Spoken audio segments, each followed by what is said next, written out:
आज का हमारा टॉपिक है यूज़ ऑफ प्रपोजिशन इन। तो देखते हैं इसका किन किन कंडीशन में हम यूज़ करते हैं। तो इनका अर्थ होता है में या के अंदर।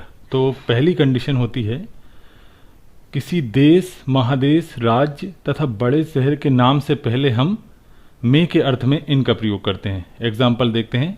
हमारा फर्स्ट एग्जाम्पल है आई लिव इन इंडिया। मैं इंडिया में रहता हूँ। तो यहाँ पे एक देश का नाम है इंडिया, एक बड़ी जगह है, तो उससे पहले हमने इन का यूज़ किया। सेकंड एग्जाम्पल है हमारा ही लिव्स इन दिल्ली। तो दिल्ली भी एक बड़े शहर का नाम है, तो उससे पहले हमने इनका यूज़ किया। वह दिल्ली में रहता है, तो में के अर्थ में हमने दिल्ली से पहले एक बड़े शहर के नाम से पहले हमने इनका यूज़ किया। थर्ड हमारा एग्जाम्पल है we live in Asia. Asia हमारा एक महाद्वीप है, एक महादेश है, तो उससे पहले हमने में के अर्थ में इनका यूज़ किया। तो इस प्रकार किसी देश, महादेश, राज्य तथा बड़े शहर के नाम से पहले हम में के अर्थ में इनका प्रयोग करते हैं। अब कुछ और एग्जाम्पल देखते हैं। यहाँ है I went to Delhi, he came from Delhi, I am from Delhi. और यहाँ हम देख रहे हैं, यहाँ भी बड़े शहर एक दिल्ली की बात हो रही है। दिल्ली एक बड़ा शहर है, लेकिन हम यहाँ पे इनका यूज़ नहीं कर रहे हैं। क्यों? क्योंकि ये डिपेंड करता है सिचुएशन पे। वहाँ हम इनका यूज़ इसलिए कर रहे थे क्योंकि हम उस शहर के अंदर अपनी पोजीशन बता रहे थे। लेकिन यहाँ पे क्या है, सेंटेंस का मतलब क्या है, आई वेंट टू दिल्ली, मैं दिल्ली गया, तो एक मूवमेंट बता रहा है। तो यहाँ हम उसके अंदर की बात नहीं कर रहे हैं, हम उसकी ओर जाने की बात कर रहे हैं। तो कंडीशन चेंज हो गई। तो यहाँ पे आई वेंट टू दिल्ली, मैं दिल्ली गया। सेकंड सेंटेंस है ही केम फ्रॉम दिल्ली। तो यहाँ हमने दिल्ली से पहले फ्रॉम का यूज़ किया क्योंकि एक डेस्टिनेशन छोड़ने की बात हो रही। तो ही केम फ्रॉम दिल्ली, वह दिल्ली से आया। नेक्स्ट सेंटेंस है आई एम फ्रॉम दिल्ली, मैं दिल्ली से हूँ। तो यहाँ भी आप बता रहे हैं कि मैं दिल्ली से हूँ, तो से के सेंस में हमने फ्रॉम का यूज़ किया। तो इस प्रकार ये सिचुएशन पे डिपेंड करता है। हर हमेशा हम कोई बड़े शहर या महादेश से पहले इनका यूज़ नहीं करेंगे, ये कंडीशन पे भी डिपेंड करता है। इसका नेक्स्ट यूज़ है जब किसी जगह के नाम का नहीं बल्कि उसके प्रकार के बारे में बात करें, जैसे गांव, शहर, कस्बा, देश, रेगिस्तान आदि, तब हम इनका प्रयोग करते हैं। जैसे फर्स्ट सेंटेंस हमारा I live in A village, मैं गांव में रहता हूँ। सेकंड सेंटेंस है he lives in A city, वे शहर में रहता है। थर्ड सेंटेंस है she lives in a town, वह टाउन यानी कस्बे में रहती है। तो यहाँ हम देखते हैं तो किसी गांव का यहाँ पे नाम नहीं आया, उसके बारे में गांव, शहर, टाउन यानी कस्बा, उनका नाम ना आकर उनके बारे में, उनके प्रकार के बारे में बात करी, तो हम उनसे पहले इनका यूज़ करते हैं।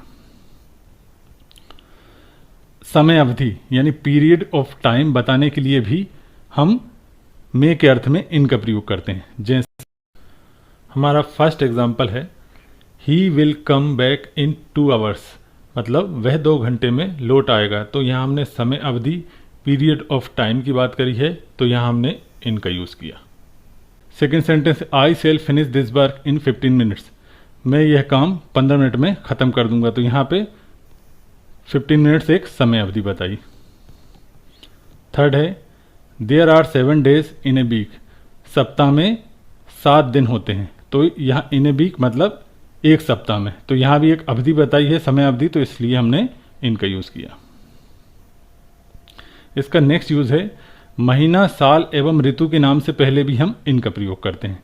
जैसे हमारा फर्स्ट एग्जाम्पल है ही केम हियर इन मार्च, वे यहाँ मार्च में आया।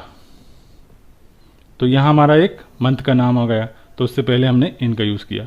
सेकेंड सेंटेंस है India became independent in 1947, Bharat स्वतंत्र हुआ इन 1947 मतलब 1947 में। तो यहाँ हमारा एक साल का नाम आ गया, तो उससे पहले हमने इनका यूज़ किया।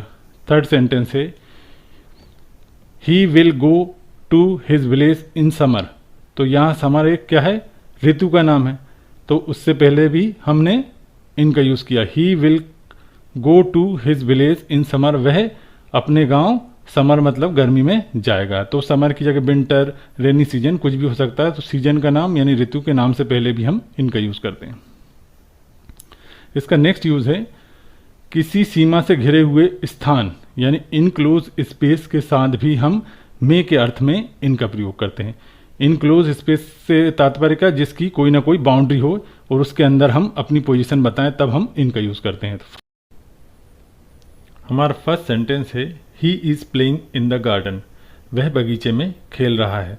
तो यहाँ हम उपस्थिति बता रहे हैं किसी व्यक्ति की कि वह बगीचे के अंदर खेल रहा है। मतलब उस एक बगीचा क्या है, एक इनक्लोज स्पेस है, घिरा हुआ स्थान है किसी बाउंड्री से, तो उसके अंदर हम किसी की उपस्थिति बता रहे हैं, तो हम यहाँ पे इन का यूज़ कर रहे हैं। नेक्स्ट सेंटेंस है he is in the class, वह कक्षा में है। तो यहाँ भी क्लास हमारी क्या है, एक इनक्लोज स्पेस है, एक बाउंड्री से घिरा हुआ स्थान है, उसके अंदर हम उपस्थिति बता रहे हैं किसी की, तो वहाँ पे हम इन का यूज़ कर रहे हैं। नेक्स्ट सेंटेंस है he is sitting in his car, वह बैठा हुआ है इन हिज कार, अपनी कार में। तो यहाँ कार भी हमारा एक घिरा हुआ स्थान है, इनक्लोज स्पेस है, उसके अंदर हम किसी की उपस्थिति बता रहे हैं, तो यहाँ भी हम इनका यूज़ करते हैं। इसका नेक्स्ट यूज़ है स्थायी कार्य यानी परमानेंट एक्शन के साथ भी मे के अर्थ में हम इनका प्रयोग करते हैं। परमानेंट एक्शन मतलब कोई एक परमानेंट जॉब या परमानेंट काम जो आप करते हैं उसको बताने के लिए भी हम मे के अर्थ में इनका प्रयोग करते हैं। फर्स्ट एग्जाम्पल है he is in the army, वह आर्मी में है। He is in the navy, वह नेवी में है। थर्ड है his brother is in the police, उसका भाई पुलिस में है। तो यहाँ परमानेंट एक्शन स्थायी कार्य बताने के लिए भी हम इनका प्रयोग करते हैं। नेक्स्ट यूज है इसका, इनका प्रयोग निम्न फ्रेजेस के साथ भी करते हैं। ये हमारे पार्ट ऑफ द डे हैं, इनके साथ भी हमने इनका प्रयोग करते हैं। तो जैसे in the morning, in the evening, in the night, in the afternoon, तो इन वर्ड के साथ भी हम इनका यूज़ करते हैं। नाइट के साथ हम इन द नाइट का यूज़ करते हैं और एट नाइट का यूज़ करते हैं। इन द नाइट मतलब कोई खास रात, और एट नाइट का मतलब होता है कोई भी रात।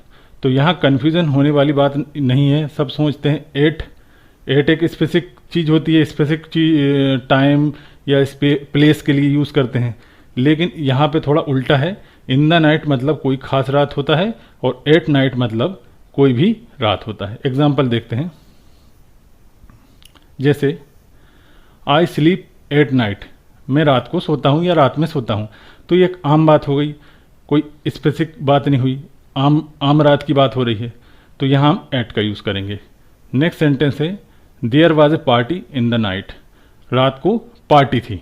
तो यहाँ एक पार्टी है तो मतलब एक कोई खास रात को पार्टी है, रोज रोज तो पार्टी होती नहीं है। तो यहाँ खास रात की बात हो रही है, इसलिए हमने यहाँ पे इन द नाइट का यूज़ किया। तो आज के लिए इतना ही। Thanks for watching.